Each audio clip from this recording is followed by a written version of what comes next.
भीम सभी को, सभी बहनों को मेरा तरफ से नमो होता है। जय भीम, जय भीम, जय भीम, जय भीम, जय भीम, जय भीम।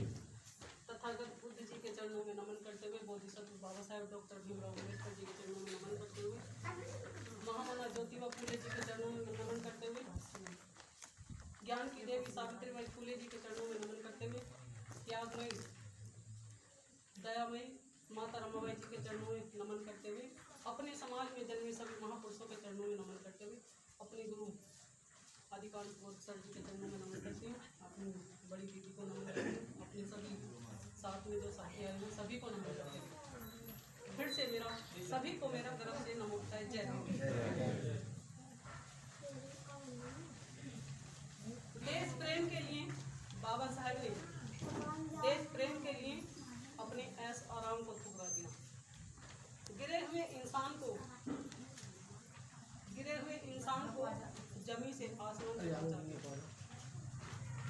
हमें मुश्किलों से बाबा साहब ने लड़ना सिखा दिया। बाबा साहब ने ही हमारे जीवन में शिक्षा की ज्योति से ज्ञान का दीपक जला दिया।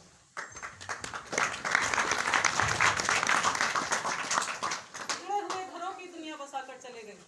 कितने दुख दिए जालिमों ने, फिर भी मुस्कुराते चले गए। कितने अंधभक्त हैं वो लोग जो बाबा साहब के मिशन को छोड़कर अंधविश्वास की गोद में समाते चले गए। माता रमाबाई जी के बारे में आप में से कोई जानते होंगे, किसी को तो पता होगा कौन थी माता रमाबाई? इनकी पत्नी।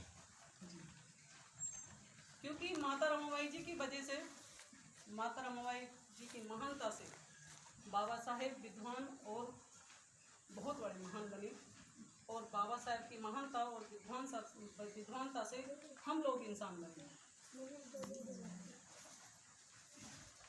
बाबा साहेब जब लंदन से पहली बार पढ़ाई करके आए थे तो उनसे पत्रकारों ने पूछ लिया कि बाबा साहेब आपकी इतनी बड़ी डिग्री है, आपके पास 32 डिग्री 9 भाषाओं का ज्ञान है, फिर भी आप कितना पढ़ना चाहोगे? और बाबा साहेब ने कहा मैं आजीवन स्टूडेंट बने रहना चाहता हूँ। ये हम सबके ऊपर लागू होती है बात। हम लोग कह देते हैं कि बाबा साहब ने क्या किया हमारे लिए। ये बात हमें समझनी होगी कि बाबा साहब ने हमारे लिए क्या किया है। एक स्कूल में बच्चे पढ़ रहे थे क्लास में, तो उनके टीचर ने आके उससे कहा, बच्चों से कहा, एक 500 का नोट जेब से निकाला और वो 500 का नोट बच्चों से दिखाते हुए कहा कि बच्चों अगर मैं तुम में से किसी को ये 500 का नोट दे दूँ तो आप क्या करेंगे इसका? किसी बेटी ने कहा मैं गुड़िया खरीदूंगी, किसी बेटे ने कहा कि अपने खेल खिलौने खरीदूंगा, किसी ने कुछ कहा, किसी ने कुछ कहा, और एक बच्चा उन्हीं के बीच में बिल्कुल शांत बैठा हुआ था। टीचर ने उससे पूछा बेटा तुम क्यों शांत हो, तुम अपनी कुछ बताओ क्या आप खरीदना चाहते हो? तो उस बेटे ने कहा कि सर मैं अपने लिए कुछ नहीं खरीदूंगा, मेरे घर में मेरी माँ है जो कि बहुत ज़्यादा कम दिखाई देता है, मैं उसके लिए एक चश्मा खरीदूंगा। तो सर ने कहा, उनके टीचर ने कहा कि बेटा उनके लिए चश्मा तो तुम्हारे पिताजी भी खरीद सकते हैं, तुम अपने लिए बताओ क्या खरीदना चाहोगे? तो उस बेटे ने कहा कि मेरे पिताजी तो मेरे जन्म होने से पहले ही खत्म हो गए, मेरी माँ अकेली घर में रहती है और मैं अकेला अपने घर में इकलौता बेटा हूँ, और मेरी माँ मेरे लिए, मुझे पढ़ाने के लिए घर घर में सभी के कपड़ों की सिलाई करती है, जिसकी वजह से कपड़े सिलते सिलते मेरी माँ की आंखों की रोशनी कम हो गई है, इसलिए मैं अपनी माँ की आंखों के लिए एक चश्मा खरीदना चाहूँगा।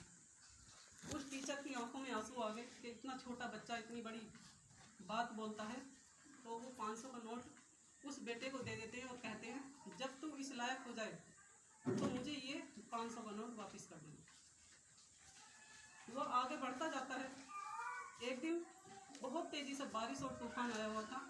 उसी समय उस स्कूल की दरवाजे के पास में एक गाड़ी रुकी, लाल बत्ती की गाड़ी आके वहाँ पे रुकी, और सब जितने भी वहाँ पे स्टाफ बैठे हुए थे सब लोग हैरान हो गए, और उस कलेक्टर ने आते ही साथ उस बूढ़े मास्टर की गोली भर ली, और गोली भर के बहुत तेज़ी से रोने लगे। तो टीचर कहने लगे बेटा कौन हो तुम, मैं तुम्हें पहचान नहीं पाया। तो उसने कहा कि सर आप नहीं पहचान पाए, कोई बात नहीं, लेकिन मुझे याद है मैं आपके ये 500 रुपये लौटाने आया हूँ। क्योंकि हमारे जीवन में हमारी माँ का बहुत बड़ा महत्व होता है। बच्चे अपनी माँ का कहना नहीं मानते, माँ को उल्टा सीधा बोल के निकल जाते हैं। शिक्षा घर से ही शुरू होती है। हमें स्कूल की बात माननी चाहिए। जो शिक्षा लेनी है अपनी माँ से लेनी चाहिए, क्योंकि चेहरे की चमक और मकान की ऊंचाइयों पे मत जाना। जिस घर में बूढ़े माँ बाप हंसते हुए मिले, समझ लेना वो आशियाना अमीरों का है।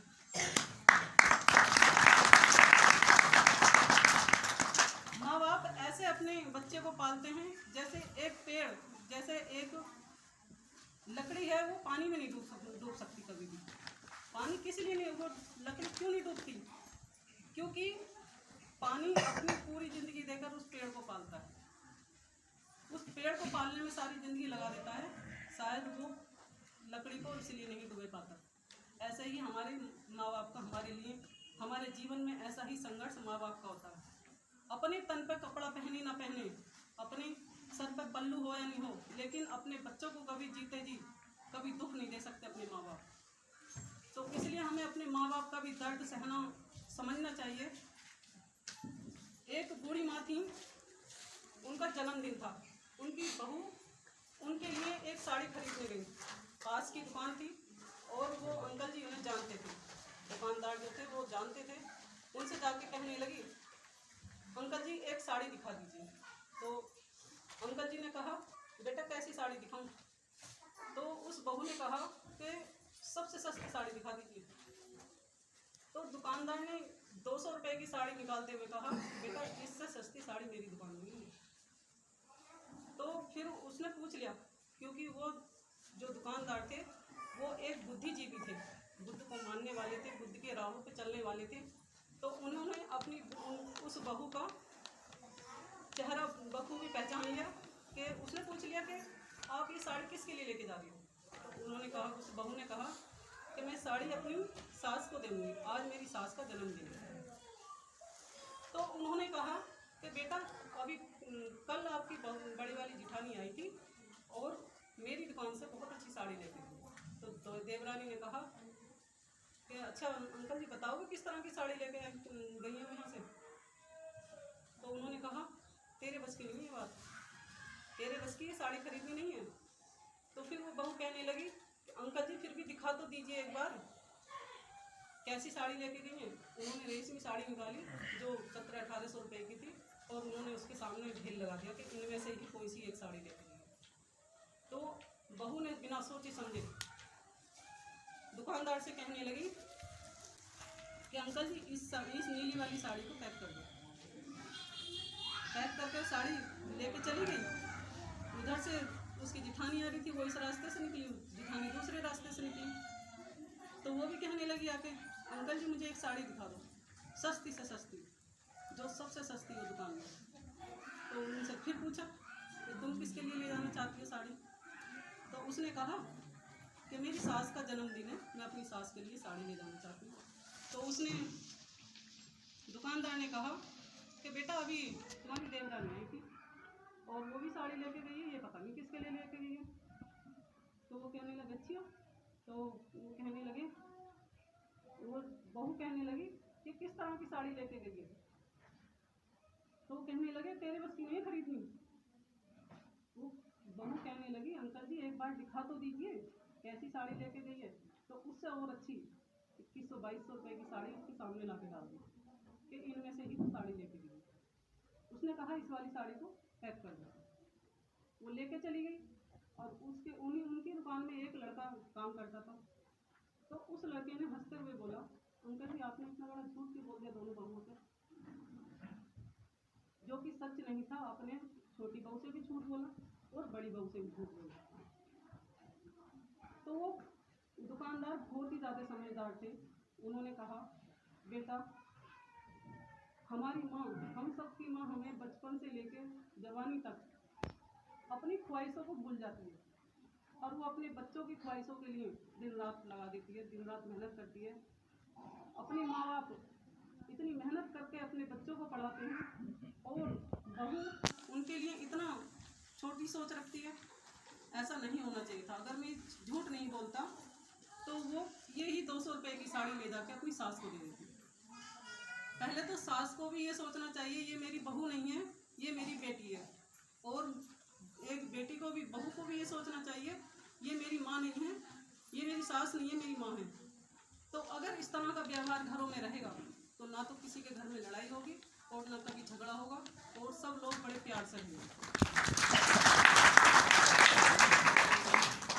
अब आती है बात किसान की और जवानों की, कि हमें जवानों की किस तरह से मान सम्मान करना चाहिए और क्यों उन्हें अच्छे से उनकी इज्जत करनी चाहिए और एक अच्छी निगाहों से उन्हें देखना चाहिए। एक औरत बहुत पढ़ी लिखी थी, वो पढ़ी लिखी औरत एरोप्लेन से अमेरिका जा रही थी। उसी एरोप्लेन में एक व्यक्ति बैठा हुआ था। अब जिस सीट पे वो औरत बैठने वाली थी उसी सीट पे वो व्यक्ति बैठा था जिसके एक पैर नहीं था और एक हाथ नहीं था। तो उस पढ़ी लिखी औरत ने बड़ी तेजी से जो एरोप्लेन की एयर होस्टेस थी उसको कहते हुए, आवाज़ लगाते हुए कहा कि मैडम जी, आपने जो मेरी सीट उनके सामने लगाई है, मैं ऐसे गंदे इंसान के साथ नहीं बैठना चाहूँगा, आप मेरी सीट बदलिए। वो पायलट के पास जाती है एयर होस्टेस और उनसे कहती है कि वो लेडीज़ ऐसे ऐसे बोल रही है, जो कि पायलट बहुत अच्छे से उसके बारे में जानता था। उसने कहा ठीक है, वहाँ से उठा के उस व्यक्ति को मेरे पास वाली सीट पे ले आओ। तो कहा तो लेडीज ने कि मेरी सीट बदल दीजिए, लेकिन उसकी सीट न बदल के उस व्यक्ति की सीट बदल दी। जब उस लेडीज ने कहा कि मैंने कहा था मेरी सीट बदल दो, आपने मेरी सीट तो बदली नहीं, लेकिन इस व्यक्ति की सीट क्यों बदल दी? जब वो लड़की कहती है कि आपकी औकात नहीं है इस व्यक्ति के पास में बैठने लायक, जिस व्यक्ति को आप गंदा बता रही हो और जिसकी वजह से तुम घिन कर रही हो, आज ये व्यक्ति जो यहाँ पे बैठा हुआ है एक पैर गवा दिया और एक हाथ गवा दिया। इस नौजवान ने अपने देश के लिए अपना एक हाथ गवा दिया और एक पैर गवा दिया। आज जो तुम एरोप्लेन में बैठी हो सही सलामत, इनकी ही बदौलत बैठी हो। जो जवान है उनकी भी इज्जत करनी चाहिए, बहुत ज़्यादा उनका मान सम्मान करना चाहिए, क्योंकि अगर वो अपने घर को छोड़ के जाते हैं, अपनी माँ की गोद को छोड़ के जाते हैं, अपने बच्चों के प्यार को छोड़ के जाते हैं, तब जाके दूसरों के घर की रोशनी, दूसरों के घर में रोशनी उजाला होता है। ऐसी आती है किसान की बात। एक बहुत बड़ा किसान था, बहुत मेहनती, इतनी मेहनत करता था वो, कभी उसके पास में किसी चीज़ की कमी नहीं रहती थी। अब एक चालाक व्यक्ति उसके पास आया। उस चालाक व्यक्ति ने क्या काम करा, उससे कहने लगा, यार तुम सारा दिन खेतों में लगे रहते हो, जब इन खेतों में लगते हो तुम्हें मिलता कुछ नहीं है, तो अगर तुम्हें इन खेतों को काम करने की वजह से काम ना करके तुम्हें अगर एक उंगली के बराबर, अंगूठे के बराबर हीरा मिल जाए तो आप पूरा गांव खरीद सकते हो। अगर एक मुट्ठी बराबर हीरा मिल जाए तो आप पूरा देश खरीद सकते हो। इतनी बात कह के वो व्यक्ति चला गया, जो चालाक व्यक्ति था। वो बात कहकर आगे निकल गया और वो जो किसान घर पे आया, नहीं तो उसने खाना खाया और नहीं किसी से बात की, एक कमरे में बंद होके यही सोचने लगा सारी रात। इसने यही सोचा कि मैं ऐसा क्या करूं जिससे मुझे एक हीरा, इतना बड़ा हीरा मिल जाए जिससे मैं पैसे वाला हूँ। तो उसने डिसीजन लिया कि अपने दिमाग में सोच लिया कि मुझे कल तक सारी ज़मीन बेच देनी है और सारा घर बार बेच देना है।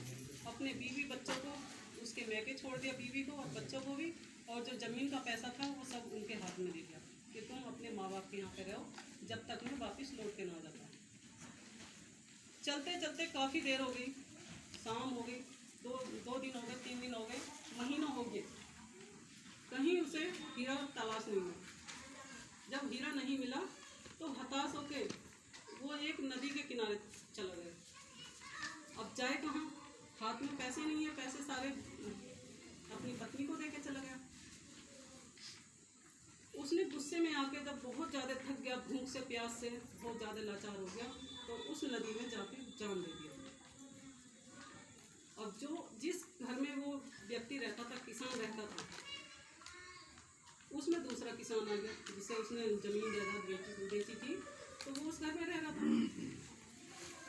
तो उसने कहा, और वो जैसे काम कर रहा था अपने खेतों में से जो दूसरा किसान था, खेतों में से पानी पिलाने के लिए अपने बैल जो थे उनके नदी के किनारे लेके चला गया।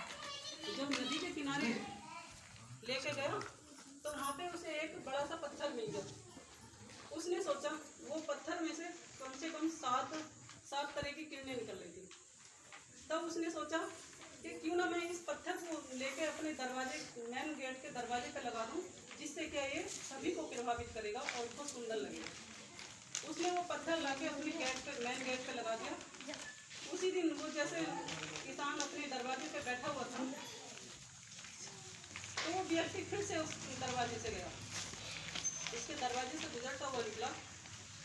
तो उसने उस किसान से पूछा कि भाई वो जो किसान यहाँ पे रहता था, उसका क्या हुआ? कि भाई उसका तो मुझे पता नहीं। तो उसकी इतने बात करते करते उसके सामने वाले गेट पर नजर पहुंची और उससे पूछने लगा कि ये जो पत्थर तेरे गेट पे लगा हुआ है, ये कहाँ से मिला तुझे?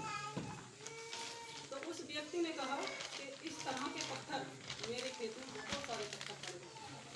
मेरे खेत के पास में एक नदी निकलती है, तो नदी के किनारे किनारे बहुत सारे पत्थर हैं।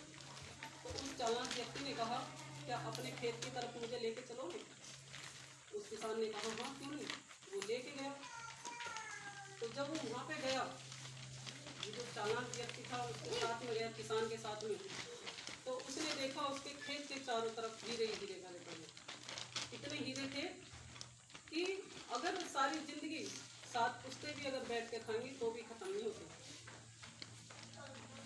वो एक जो चालाक व्यक्ति था, वो एक जोहरी था, उसे हीरे की तरफ थी, इसलिए उसे साफ उसने नहीं कहा कि इसमें हीरे हैं, लेकिन उसे एक इशारा कर दिया कि तेरे खेत में हीरे हैं, लेकिन वो नहीं समझा इस बात को। हमारे दिमाग में भी ऐसी बातें चलती हैं, हम लोग अपने काम को बड़े अच्छे से करते हैं, अगर दूसरा इंसान हमारे कान भर दे, एक भाई दूसरे दोनों भाई अगर अच्छे से काम कर रहे हैं, अपने घर को अच्छे से चला रहे हैं, और तीसरा आके उसमें बाधा डाल दे, तो अपने भाई पे विश्वास नहीं करते, दूसरे इंसान को विश्वास करते हैं, अपने घर में लड़ाई झगड़ा करवाते हैं।